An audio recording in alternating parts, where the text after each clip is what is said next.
Olá, minha GeoVítima, tudo bem? Vamos começar mais uma aula, GeoAula 5, Indicadores Socioeconômicos e Aspectos Culturais do Continente Asiático. Esse material também estará disponível nas nossas plataformas GeoCev3 e Escola em Casa.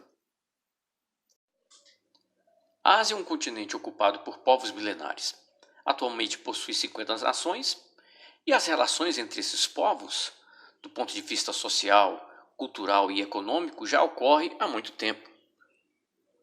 Um exemplo é a Rota da Seda, que já em alguns livros de história, alguns registros históricos, datam aí do século XIII, em que europeus saíam ali onde hoje é a região da Itália, e iam até o extremo oriente em busca de uma série de produtos ou artefatos que eram produzidos por esses povos dessa região.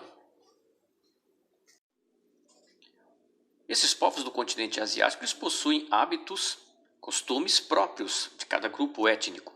Do ponto de vista das religiões, você encontra aí as grandes religiões monoteístas, grandes figuras expoentes dessas correntes filosóficas religiosas, como Abraão, que é o fundador do judaísmo, Maomé, o profeta do islamismo, Jesus Cristo, profeta do cristianismo, Siddhartha Gautama, o Buda, que é o grande pensador, a figura central do movimento budista, e por último aí Shiva, que é uma entidade das manifestações religiosas do hinduísmo. E no meio de todo esse caldeirão cultural que é o continente asiático, vamos partir para os indicadores sociais e econômicos de cada uma dessas regiões, identificadas aí em cores diferentes. O primeiro que aparece é o norte da Ásia, principalmente aí representado pela Rússia. Toda essa parte vermelha aí é o território russo, é o maior país do mundo, e já foi maior, tá? Essa parte verde aí, onde hoje é considerado, nós chamamos aí de a Ásia Central, os estãos eram são todas ex-repúblicas soviéticas, certo? E aí essa região onde você vai encontrar bastante petróleo, gás. Os europeus precisam demais do gás que é extraído aí da Rússia, do petróleo também. A Rússia é uma potência militar, possui tecnologia, é uma economia emergente, faz parte dos BRICS, né? E aí você vê aí uma sequência de imagens dessa região, uma região muito fria, temperaturas baixíssimas, área de prospecção de petróleo. Aí no canto direito, em cima, a vacina aí, a famosa vacina Sputnik V aí, que os russos estão dizendo que é uma vacina eficiente para o corona. Embaixo aí um representante da igreja ortodoxa, porque os povos da Rússia são cristãos, a maior parte da população é cristã. O Kremlin, né, que é um complexo de prédios aí onde viviam os czares, os reis, porque outrora, em outro momento, a Rússia era um império. E por último, a imagem do eterno presidente Vladimir Putin e os seus soldadinhos, né, o exército russo, um dos maiores do mundo, que aí, segundo alguns especialistas, ficaria ali juntamente com o exército americano como a segunda ou uma das maiores potências militares do mundo. A parte central do continente asiático, essa parte verde aí, onde estão os estãos, as ex-repúblicas soviéticas, as principais atividades primárias é a agropecuária, o extrativismo mineral, né, um pouco de petróleo e de gás no Cazaquistão. Essa é uma região também em que eles produzem alguns grãos, alguns tubérculos para os países vizinhos. Algumas imagens dessa região aí, que são os tratadores, os domesticadores de gaviões, muito comum nessa região das estepes da Ásia Central. Imagem aí dessa região, como é que ela é, formada basicamente de estepes, né, que é esse tipo de paisagem aí que vocês estão vendo. Embaixo o famosíssimo Mar de Aral, que está desaparecendo. Os navios aí, olha, agora já não é mais nenhum mar, agora é um deserto de sal, uma sequência de como era o Mar de Aral há 20, 30 anos atrás e como é que está hoje, né? Aí um desastre que está acontecendo aí, porque os rios que levavam água aí para o Aral foram todos desviados para as plantações de algodão. E por último, você está vendo aí um hotel 5 estrelas no Uzbequistão, com a sua arquitetura que faz lembrar os povos aí do Oriente Médio.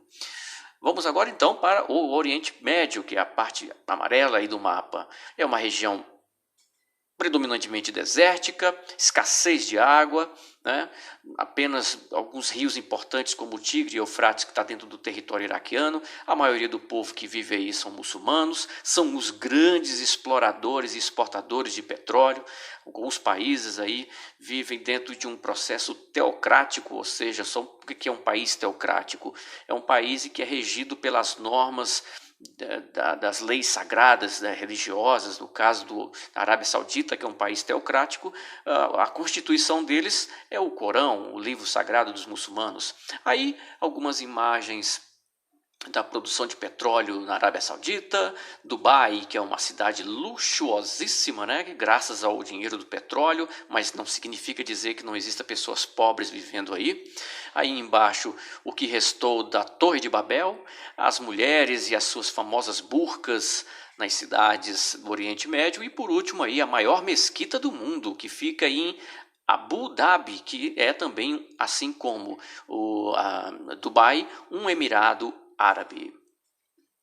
4, região sul, a região sul da Ásia, onde está aí em destaque a Índia, que é o maior país. Ao lado está o Paquistão, Bangladesh, Nepal.